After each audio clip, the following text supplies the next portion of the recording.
Hello, you are with Miss Twist, and we are walking through how to use Google Read and Write today.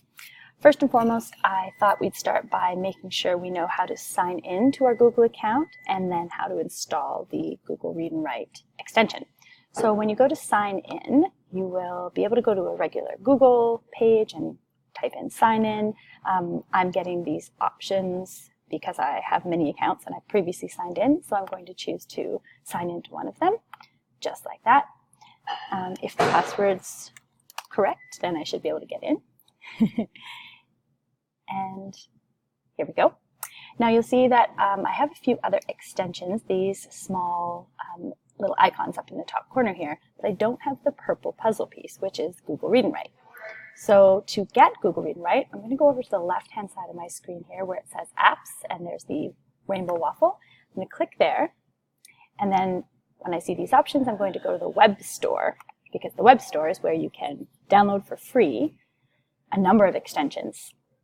I will type Google Read and Write in the top here, and once I search for it and it pops up, that purple puzzle is what I want to add to Chrome. So I'm going to click here, I'm going to add this extension, and just easy peasy, it's now added, and I see the purple puzzle piece up in the top corner of my browser window.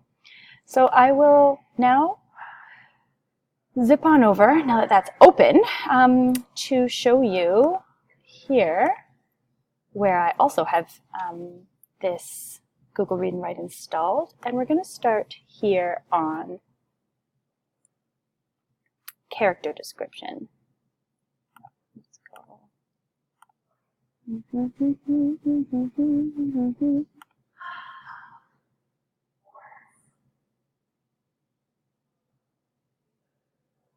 And here we are looking at the Google Read and Write toolbar, which I can either hide or display based on clicking that little purple puzzle piece.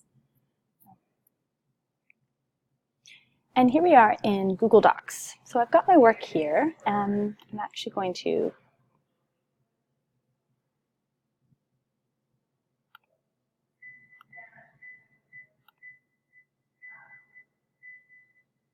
So here we are in Google Docs. Now my purple puzzle piece, Read and Write, is up here, and if I click it, my toolbar shows up. So the first tool that I'm going to use is actually going to help me highlight this toolbar for you. So in the very center here, there is a screen mask icon. If I click it, suddenly I've got sort of a highlighter that I can put on certain areas of the screen. And I'm setting it here at the top because I'd like you to look at the Google Read and Write toolbar. You'll see that there are a number of icons along the top of my screen. I'm going to walk you through how to use each of them so that you can decide what you need when you need it. I can change what this screen mask looks like by going over here to my settings, this gear shift here. I can change the background color from this black to white, for example. I can choose the reading light color to, let's say, yellow, for example, and then my reading light opacity, which means how much of that is showing, whether it's very transparent or very opaque. You can't see through it at all. I can toggle that and shift through to choose a different degree of opacity.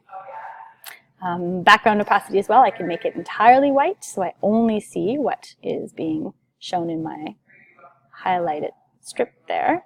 Or I can make the background relatively normal.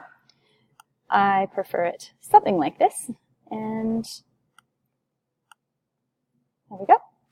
We'll leave it at that for now, so I could highlight sections of my screen that I wanted you to see. But to turn this off, we're simply going to click this button again. So it's like a toggle. It turns on and it turns off. And that is how all of these icons work.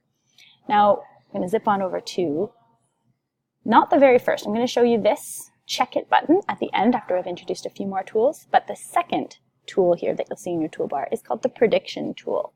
Now this is quite cool. If I click it on, and I can tell that it's on because of this purple band at the bottom, it's going to predict for me things that I might like to type. Example, the cat walked. Now it might give me some options such as Into, out, to, in, and I can choose one of these by clicking it. with. Or I can hit Control and then the number. So if I wanted to write the cat walked in Silence. the cat walked in silence, I could hit Control 6 and it would choose that for me. That's if I don't want to use my mouse and instead I'd prefer to use the keyboard. So to turn Silence. this The prediction cat tool walked in silence. off, I simply go to the top, toggle it off. Now the next is a dictionary tool. Very useful if you're reading. You can leave it open here or just open it when you want it. I'm going to move it over here to the side of my screen so it doesn't block my text. And I'm going to highlight a word, and I see that it pops up here. And I can have that word read aloud for me by clicking the play button next to the term. Individual. Or I could go down and have any of the definitions read for me. Again, these are little play buttons next to each bit of text. Noun. An individual can mean one person. He is an individual in his own right. And I can hit stop when I want to stop that. There's another type of dictionary that's next to the regular dictionary. It's called the picture dictionary. And now it's going to show me images that go along with the words that I might be trying to figure out as I'm reading. I'm going to put my picture dictionary here on the other side. I just click and drag to move it around the screen. And I'm going to look up, let's see, companies. So no match was found because there's an apostrophe S. What about money? For sure, there's a picture of money there. And as you can see in the written dictionary, there's also the term there. So I could leave these on, or clicking those X's up in the top of each, I can turn them off. I'm going to leave them off right now. This is a typical play button, pause button, and stop button for our reading ability that is offered. So that's text to speech so that we can listen to words being audibly read. And if I want to play a sentence, I'm simply going to hit the play button and I'm going to leave my cursor at the beginning of the sentence I want to read. So starting from the beginning of this paragraph. Michael is a very driven, caring and smart individual. Now, if I want to read from the middle of the paragraph, I put my cursor here. We can see that Michael is a caring guy when he makes his son manage. Hitting pause stops the text from being read, but it still stays highlighted. It still stays highlighted, so I can continue by unpausing. Of the banana stand as well as. Or I can get rid of the highlighting and end the process altogether with the stop button. You notice that the voice is slightly accented UK, British woman, and I can change that too if I want. So I can go over here to these three little dots where it says more, and by clicking that, I can go to my gear shift options.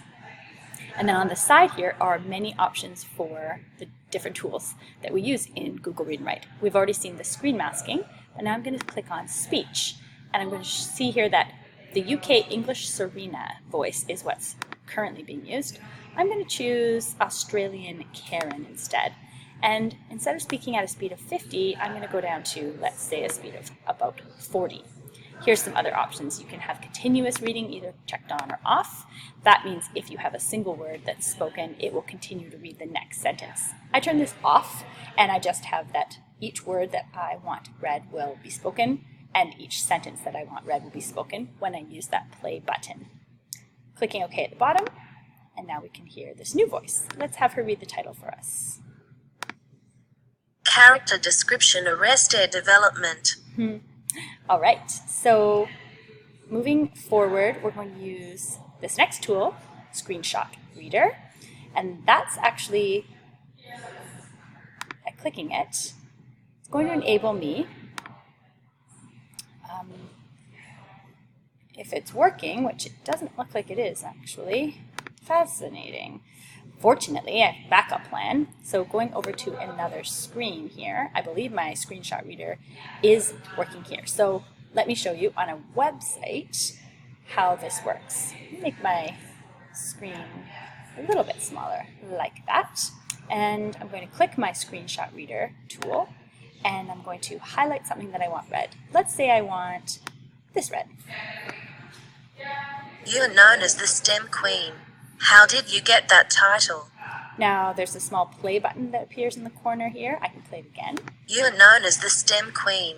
How did you get that title? And I can close it entirely with the little X. So that's how that works. Why it's not working in my Google Docs, I'm not actually sure, but you're going to come across lots of situations like that where technology will be confusing. So you've got to be resilient. My microphone, so my voice might sound a little bit different. Some of what I was showing you was requiring me to not have the mic on, but I'm going to try to go through a few others here and use the microphone for a little bit better quality. So a web search might be useful when you are doing some research. So if you're reading or writing through a document like we have here, and you decide you want to look up, let's say, banana, and you need a little bit more information, you simply hit web search, and it opens a new browser tab here, and it gives you a Google search on that particular item, which is really cool. Close that again because we don't need it anymore. I didn't actually show you Audio Maker, which is also cool. So highlight any text that you'd like to save as an MP3 audio file, and it will do it automatically. Let's say we'd like just this sentence. For one reason or another, we want it saved as an audio file.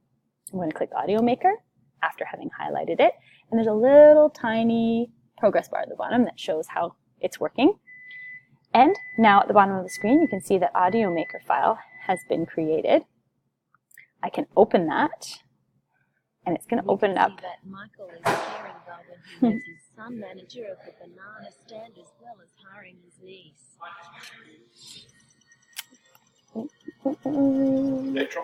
It's actually opened here, and this is what it sounds like. We can see that Michael is a caring guy when he makes his son manager of the banana stand as Close that up.